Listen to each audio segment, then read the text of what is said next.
એક ન્યુક્લિયોટાઇડની રચનામાં 3 ઘટકોનો સમાવેશ થાય છે. આ 3 ઘટકોમાં સૌપ્રથમ છે નાઇટ્રોજન બેઝ, જે મુખ્યત્વે 2 પ્રકારના છે, પ્યુરિન અને પિરિમિડિન. પ્યુરિન કે જેમાં એડેનિન અને ગ્વાનિનનો સમાવેશ થાય છે. એડેનિનને આપણે એ અને ગ્વાનિનને આપણે જી તરીકે લઈએ છીએ. એવી જ રીતે પિરિમિડિનમાં 3 ઘટકો છે, થાઇમિન, સાઇટોસિન અને યુરેસિલ. થાઇમિન માટે ટી, સાઇટોસિન માટે સી અને યુરેસિલ માટે યુ. આપણને ખ્યાલ જ છે કે ડીએનએ હોય તો નાઇટ્રોજન બેઝ એ, ટી, જી અને સી હોય છે, અને જો આરએનએ હોય તો એ, યુ, સી અને જી હોય છે. બીજો ઘટક છે રિબોઝ શર્કરા. રિબોઝ શર્કરા પણ 2 પ્રકારની છે, એક જે આપણને ડીએનએમાં જોવા મળે છે અને બીજી જે આરએનએમાં જોવા મળે છે. ડીએનએમાં આપણને ડીઓક્સીરિબોઝ શર્કરા જોવા મળે છે, જેનું સ્ટ્રક્ચર અહીં આપેલ છે, જેમાં બીજા કાર્બને માત્ર એચ છે, ઓક્સિજનની ગેરહાજરી છે, અને એટલા માટે જ એને ડીઓક્સીરિબોઝ શર્કરા તરીકે ઓળખીએ છીએ.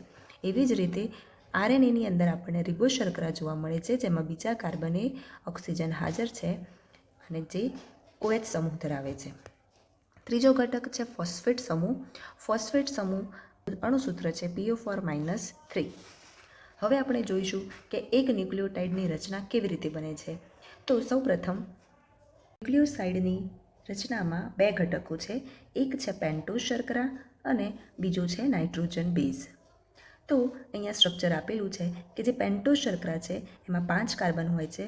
પેન્ટોઝ શર્કરાના પ્રથમ કાર્બન સાથે નાઇટ્રોજન બેઝ જોડાય છે અને ત્યાં જે બંધ બને છે જેનું નામ છે એન ગ્લાયકોસિડિક બંધ, અને આ જે રચના બને છે તેને આપણે ન્યુક્લિયોસાઇડ કહીએ છીએ. હવે ન્યુક્લિયોટાઇડની રચના જોઈએ તો ન્યુક્લિયોટાઇડની રચનામાં બીજો એક ઘટક જોડાય છે, એટલે કે ન્યુક્લિયોસાઇડ સાથે ફોસ્ફેટ સમૂહ જોડાશે અને ન્યુક્લિયોટાઇડની રચના બને છે. તો અહીંયા આપણે જોઈ શકીએ છીએ સ્ટ્રક્ચરમાં કે જે ન્યુક્લિયોસાઇડ છે એના 5મા કાર્બને ફોસ્ફેટ સમૂહ જોડાય છે અને ત્યાં જે બંધ બને છે જેને આપણે ફોસ્ફોએસ્ટર બંધ કહીએ છીએ, અને આનાથી બનતી રચના છે જેને આપણે ન્યુક્લિયોટાઇડ કહીએ છીએ. હવે આવી જ રીતે બીજા પણ ન્યુક્લિયોટાઇડ જોડાશે અને ડાયન્યુક્લિયોટાઇડ બને છે, અને નવા ન્યુક્લિયોટાઇડ ઉમેરાતા જશે અને પોલીન્યુક્લિયોટાઇડની રચના બને છે, જે ડીએનએ કે આરએનએ હોઈ શકે છે, અને એનો આધાર છે કે એમાં કયા નાઇટ્રોજન બેઝ છે અને કઈ પેન્ટોઝ શર્કરા છે.